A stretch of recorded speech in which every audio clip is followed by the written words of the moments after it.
आप सभी का बहुत बहुत स्वागत है आपके अपने चैनल ज्ञानी बाबा 875 पर। हम आ गए हैं आप लोगों के लिए लेकर क्लास 10th ना ज्योग्राफी यानी भूगोल का जो इससे पहले था कि भारत संसाधन एवं विकास, वो अध्याय समाप्त हो चुका है। उसका क्वेश्चन आंसर जितने भी आपके बुक के सभी का वीडियो अपलोड हो चुका है। अभी तक आप नहीं देखे हैं तो जरूर चैनल पे जाके देखिए, या इस वीडियो के नीचे लिंक दिया हुआ है, जरूर आप वहां पर देखिए। हम लोग आज बात करेंगे प्राकृतिक संसाधन का। अभी तक हम लोग पढ़ चुके हैं नवीकरणीय संसाधन, अजैव जैव संसाधन ना, राष्ट्रीय अंतरराष्ट्रीय विकसित भंडार संचित संसाधन, ये सभी संसाधन हम लोग पढ़ चुके हैं। आज से स्टार्ट होगा क्या हमारा टॉपिक, प्राकृतिक संसाधन ना। तो प्राकृतिक संसाधन में पहला क्या है क में कि भूमि संसाधन ना, भूमि संसाधन। देखिए पूर्व अध्याय के अध्ययन से, मतलब इससे पहले वाले पाठ के अध्ययन से आप संसाधन की संकल्पना से अवगत हो चुके हैं। अब संसाधन जान चुके हैं कि क्या होते हैं संसाधन ना। यहाँ यह भी स्पष्ट किया जा चुका है कि किसी भी देश की समृद्धि उपलब्ध संसाधनों के उचित उपयोग पर निर्भर है ना। संसाधन की संकल्पना मानवीय आवश्यकताओं को तृप्त करने वाले साधन एवं संतुष्ट करने वाले सेवाओं में यकीन करता है ना। मतलब मानवीय आवश्यकता को तृप्त करने वाले, मतलब मानव की जो भी आवश्यकता है सभी जरूरतों को पूरा करने वाले। इसमें तकनीकी ज्ञान एवं संस्थाओं का सहयोग अपरिहार्य है ना। इसमें जो है तकनीकी का और ज्ञान का और संस्थानों का सहयोग जो है वो बहुत क्या है, जरूरी है। ठीक है, हम भूमि पर निवास करते हैं, ये तो बात सच है ना कि हम लोग जो है भूमि पर निवास करते हैं। हमारा आर्थिक क्रियाकलाप इसी पर संपादित होता है। हमारा जो भी क्रियाकलाप होता है वो कहाँ, तो भूमि पर ही होता है। हम विभिन्न रूपों में इसका उपयोग करते हैं, अतः यह अत्यंत महत्वपूर्ण संसाधन है ना। यह प्रकृति प्रदत्त होने के कारण, मतलब प्रकृति के द्वारा दिए गए होने के कारण प्राकृतिक संसाधन है ना। जो भूमि है क्या है, एक प्राकृतिक संसाधन है। कृषि, वानिकी, पशुचारण, मत्स्य खनन, वन्य जीव, परिवहन, संचार जैसे आर्थिक क्रियाएं भूमि पर संपन्न होने के कारण यह एक मौलिक संसाधन है ना। ये सब जो है आर्थिक क्रियाएं, परिवहन, संचार, वन्य जीवन, कृषि, वानिकी, पशुचारण, सब की जो आर्थिक क्रियाएं हैं कहाँ, भूमि पर संपन्न होते हैं ना, इसलिए मौलिक संसाधन है। इतने व्यापक रूप उपयोगी होने के बावजूद यह एक सीमित संसाधन है ना। क्या है, यह एक सीमित संसाधन है। अरस्तु यह आवश्यक है कि उपलब्ध भूमि का विविध उद्देश्यों की पूर्ति के लिए सावधानी पूर्वक एवं नियोजित रूप से उपयोग किया जाए ना। सावधानी पूर्वक और एक अच्छे ढंग तरीके से नियोजित ढंग से उपयोग किया जाए। भूमि संसाधन के कई भौतिक स्वरूप है, जैसे पर्वत, पठार, मैदान, निम्न भूमि और घाटियां इत्यादि। ठीक है, उसके बाद है ये विविध स्वरूप जलवायु से भी प्रभावित होते हैं। भारत भूमि संसाधन में संपन्न है। यहाँ कुल उपलब्ध भूमि के लगभग 43% भाग पर मैदान का विस्तार है ना। ये जो आप देख रहे हैं यहाँ से 43% ये क्या है, मैदानी भाग है, जो कि यहाँ पर आपको दिखाई दे रहा होगा। 43% है मैदानी भाग का विस्तार है, जो कृषि एवं उद्योगों के विकास के लिए उपयोगी है। 30% भाग पर्वतीय क्षेत्र है ना। और ये जो दिखाई दे रहा है आपका 30% भाग जो है ये क्या है, पर्वतीय क्षेत्र है ना। क्या है, ये पर्वत वाला क्षेत्र है। और ये जो दिख रहा है ये क्या है, 27% ये पठार वाला क्षेत्र है। क्या है, पठार वाले क्षेत्र है। तो 30% भाग पर्वतीय क्षेत्र है, जो आइए आगे देखते हैं, जो 12मासी नदियों के प्रवाह को सुनिश्चित करते हुए पर्यटन विकास के लिए अनुकूल परिस्थितियां मुहैया कराती है।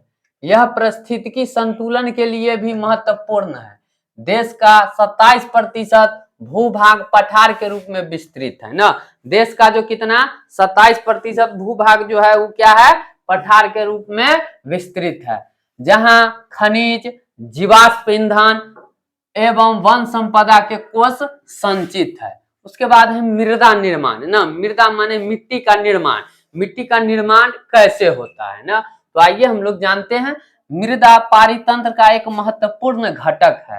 असंगठित पदार्थों से निर्मित पृथ्वी की सबसे ऊपरी पतली परत मृदा कहलाती है न।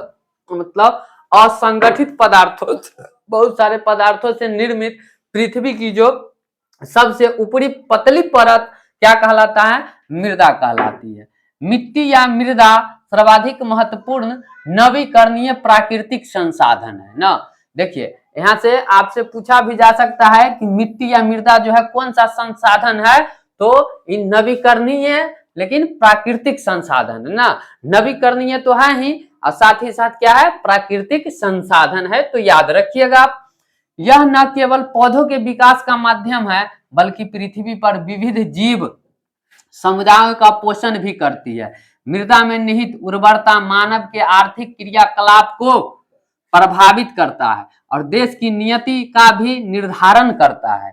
इसके नष्ट होने के साथ संपत्ति एवं संस्कृति दोनों ध्वस्त हो जाते हैं। अतः मृदा एक जीवन तंत्र है ना। जब भी मृदा अगर नष्ट होगा उसके साथ ही क्या, संपत्ति के साथ साथ संस्कृति दोनों ध्वस्त हो जाते हैं। मृदा निर्माण एक लंबी अवधि में पूर्ण होने वाली जटिल प्रक्रिया है ना। मृदा का जो निर्माण है एक लंबी अवधि में होने वाली क्या है, जटिल प्रक्रिया है। कुछ सेंटीमीटर गहरी मृदा के निर्माण में लाखों वर्ष लग जाते हैं। मतलब कुछ सेंटीमीटर गहरी मृदा के निर्माण में ही लाखों वर्ष क्या लग जाते हैं। चट्टानों के टूटने फूटने तथा भौतिक, रासायनिक और जैविक परिवर्तनों से मृदा निर्माण होता है। भूगोलविद इसे अत्यंत धीमी प्रक्रिया मानते हैं ना। मृदा निर्माण की जो प्रक्रिया है वो अत्यंत ही क्या है, धीमा है। तो आप ध्यान रखिएगा क्या है कि मृदा का निर्माण जो है बहुत ही धीमी प्रक्रिया है। मृदा निर्माण के कारक ना, मृदा निर्माण के क्या है, कारक। आइए इसको समझते हैं। उच्चावच या धाराकृति है। दूसरा पॉइंट है मूल शैल या चट्टान। इस सबके बारे में बारी बारी से अभी हम लोग जानेंगे। तीसरा है जलवायु। चौथा क्या है, वनस्पति। पांचवा है जीव पदार्थ। छठा है खनिज कण। सातवां है समय ना। तो बिना समय के तो खैर दुनिया का कोई भी चीज नहीं हो सकता है, कोई भी काम समय बिना नहीं हो सकता है। ठीक है, आप देखिए इसके बारी बारी से हम लोग इसके बारे में अध्ययन करेंगे। पहला क्या है, देखिए यहां से, तो तापमान परिवर्तन, प्रवाही जल की क्रिया, पवन, हिमनद और अपघटन की अन्य क्रियाएं भी ऐसे तत्व है जो मृदा निर्माण में सहयोग करती है ना। मृदा निर्माण में जैविक एवं रासायनिक परिवर्तन की भी अहम भूमिका होती है ना। मृदा निर्माण में जो है जैविक और रासायनिक परिवर्तन की बहुत ही महत्वपूर्ण भूमिका होती है। मृदा निर्माण में निष्कर्षतः यह कहा जा सकता है कि मृदा निर्माण में जैव मतलब ह्यूमस और अजैव दोनों प्रकार के पदार्थ भाग लेते हैं ना। जैव मतलब ह्यूमस, जैव और अजैव दोनों प्रकार के क्या होते हैं, पदार्थ भाग लेते हैं। अच्छा, मृदा निर्माण की प्रक्रिया के निर्धारक तत्व उनके रंग, गठन, गहराई, आयु व रासायनिक और भौतिक गुणों के आधार पर भारत की मृदा को निम्नवत बांटकर अध्ययन किया जा सकता है ना। मृदा को अलग अलग क्षेत्र में बांटकर हम लोग उसका अध्ययन कर सकते हैं। मृदा के प्रकार एवं वितरण ना, मृदा कितने प्रकार के होते हैं और उनका जो वितरण है वो कहाँ कहाँ है, मतलब कहाँ कहाँ तक वो फैला हुआ है। तो आइए इसके बारे में हम लोग जानते हैं। देखिए भारत के उच्चावच भू आकृति, जलवायु एवं वनस्पतियों में पर्याप्त विविधता पाई जाती है ना। भारत में जो है पर्याप्त रूप से इसकी विविधता पाई जाती है, चाहे वो जलवायु हो चाहे वनस्पति हो, सब में विविधता पाई जाती है, जिसकी वजह से यहाँ 6 प्रमुख प्रकार की मृदाएं विकसित है। कितने प्रकार की, तो 6 प्रकार की मुख्य रूप से जो है मृदा विकसित है। ये भूमि संसाधन की गुणवत्ता के आधार है, इनका वर्णन क्रमशः किया जा रहा है ना। पहला है क्या, जलोढ़ मृदा। जलोढ़ मृदा यानी जलोढ़ मिट्टी ना। जो आप देख रहे हैं ये क्या है, जलोढ़ मृदा है, मिट्टी है। ठीक है, देखिए यह मृदा भारत में विस्तृत रूप से फैली हुई सर्वाधिक महत्वपूर्ण मृदा है ना। जलोढ़ मृदा जो है भारत में जो भी मृदा फैली हुई इसमें सबसे क्या है, महत्वपूर्ण है। उत्तर भारत का मैदान पूर्णतः जलोढ़ निर्मित है, जो हिमालय की 3 महत्वपूर्ण नदी प्रणालियों सिंधु, गंगा और ब्रह्मपुत्र द्वारा लाए गए जलोढ़ के निक्षेप से बना है ना। यहाँ पर देखते चलिए आप आराम से, इसको थोड़ा समझते चलिए कि उत्तर भारत का मैदान ना, किधर, तो उत्तर भारत का मैदान पूर्णतः जलोढ़ निर्मित है, मतलब पूरे के पूरे क्या है, जलोढ़ निर्मित है। सिंधु, गंगा और ब्रह्मपुत्र द्वारा लाए गए जलोढ़ के निक्षेप से बना है। राजस्थान एवं गुजरात में भी एक संकरी पट्टी के रूप में इस मृदा का प्रसार है। राजस्थान और गुजरात में भी जलोढ़ मृदा का प्रसार है। पूर्वी तटीय मैदान स्थित महानदी गोदावरी, कृष्णा और कावेरी नदियों द्वारा निर्मित डेल्टा का भी निर्माण जलोढ़ से ही जुड़ा है। कुल मिलाकर भारत में लगभग 6.4 करोड़ हेक्टेयर क्षेत्र पर जलोढ़ मृदा फैली हुई है। आपसे प्रश्न भी पूछा जा सकता है ना कि भारत में जो है जलोढ़ मृदा का विस्तार कितना है, तो 6.4 करोड़ हेक्टेयर क्षेत्र में जो है जलोढ़ मृदा का विस्तार है। कितने का, 6.4 करोड़ हेक्टेयर। उसके बाद है जलोढ़ मिट्टी का गठन बालू, सिल्ट एवं मृत्तिका के विभिन्न अनुपात से होता है। इसका रंग धुंधला से लेकर लालिमा लिए भूरे रंग का होता है ना। इसका रंग जो होता है वो धुंधला से लेकर लालिमा लिए हुए भूरे रंग का होता है। किसका, जलोढ़ मिट्टी का जो कलर है, रंग है। इस मृदा के कण नदी मुहाने से घाटी में ऊपर और क्रमशः बड़े होते जाते हैं। ऐसी मृदाएं पर्वत पदीय क्षेत्र में बने मैदानों जैसे द्वार, चौर एवं तराई में आमतौर पर मिलती है।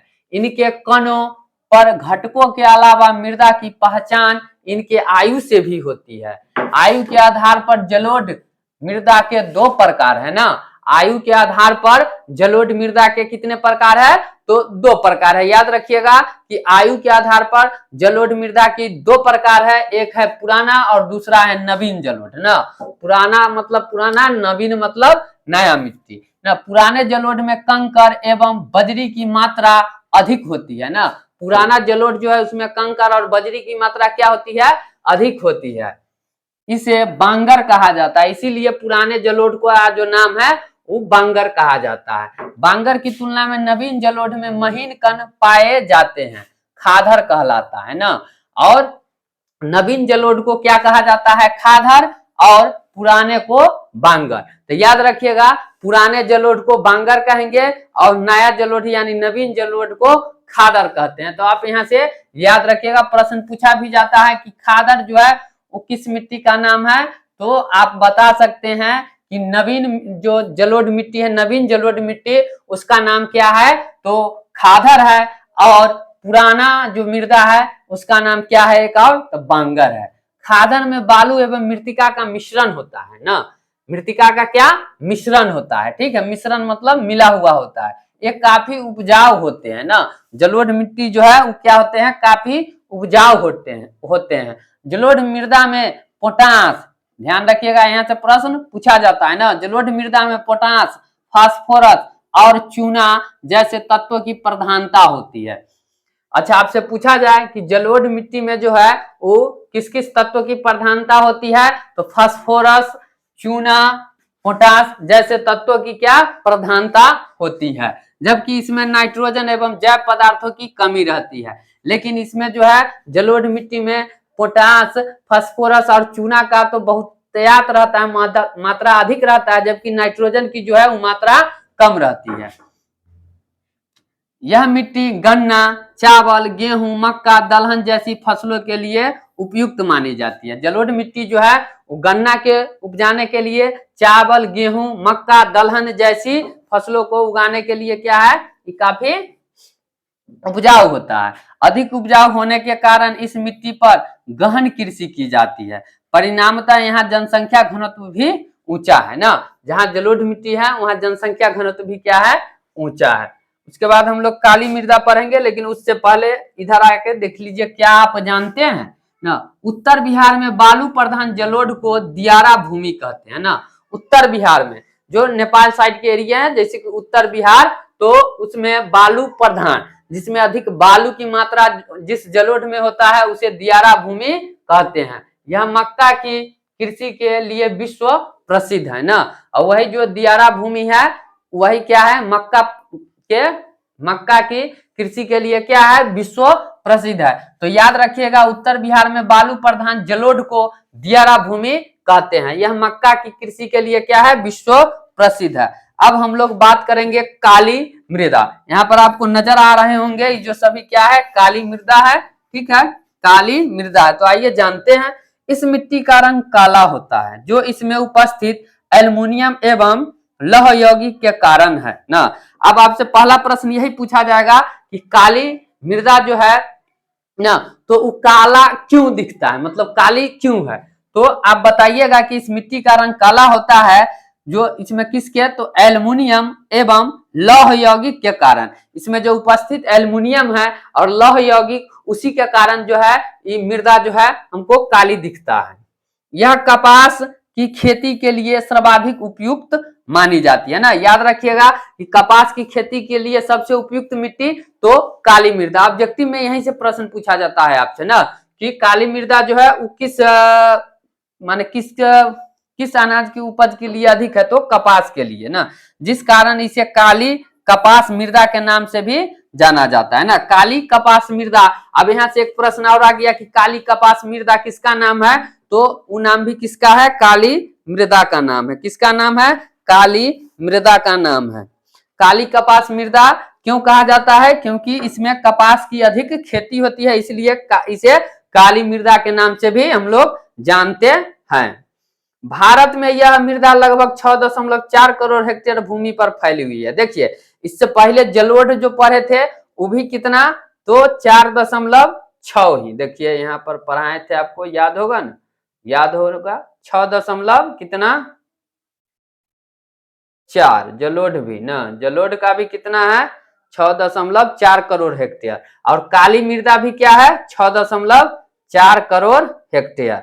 ठीक है, तो याद रखिएगा कि जलोढ़ और काली दोनों मृदा का जो फैलाव है वो कितने में, तो 6.4 करोड़ हेक्टेयर भूमि पर फैली हुई है, जो खास तौर पर दक्कन के लावा प्रदेश ना, दक्कन के कहा, लावा प्रदेश।